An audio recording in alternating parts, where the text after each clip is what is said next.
तूं रस्मनि रवाजनि जो पाबंद थींदे मिले भी किथे त मुस्कुराए न सघंदे।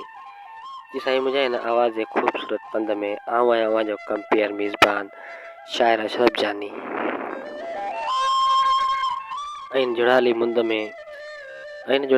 में सभिनी खे पंहिंजा विछड़ियल प्यारा ज़रूरु यादि आया हूंदा ऐं कंहिंजी यादि के सारे कलम खयों असांजे प्यारे दोस्त साजिद अली महर।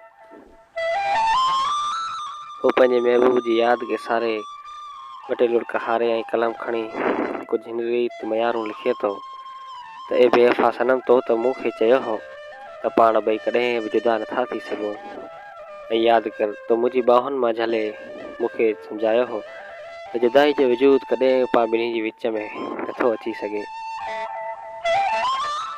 पोइ जबल जेॾियूं जुदायूं ऐं विछोड़नि जा धक छो भला मुंहिंजो मुक़दर बणिजी विया आहिनि। मूं त इहो कॾहिं बि न सोचियो हो त तूं मूंखां जुदा थी वेंदे ऐं हीउ जीवन सफ़ा खारे तूं वेंदे ऐं तूं वेंदे हिन मिसकीन महर खे दिलासो ॾींदे चयो हो त मिसकीन महर तूं ग़म न कर, वरी बि तोसां 2-4 ॾींहं गुज़ारे ज़रूरु मिलबो। ऐं तो चयो हो मूंखे त हा साजिद साईं, आऊं जीवन जे पंध में तो सवाइ कंहिंजी बि हीअं जो हार नथी बणिजी सघां। भले ज़िंदगीअ में केतिरा बि ॾुख ऐं ॾुलापा अचनि पर महर आऊं तोखां सवाइ के ॿिए जो अथिड़ो नथी झले सघां। पर तो अलाए छो पहिरीं यको विसारे छॾियो ऐं पंहिंजे मिसकीन महर ॾे वरी वरण जी न सोची।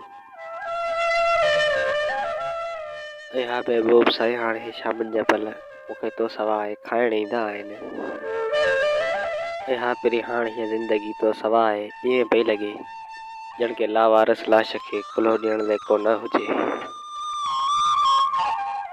ऐं मां मञा थो हे लफ़्ज़ मुंहिंजा ॿुधी तो ज़रूरु सोचियो हूंदो साजिद तो ही छा लिखियो आहे, पर जानी दिलि जे हथ मजबूर थी आख़िर इहो बि लिखिणो पियो।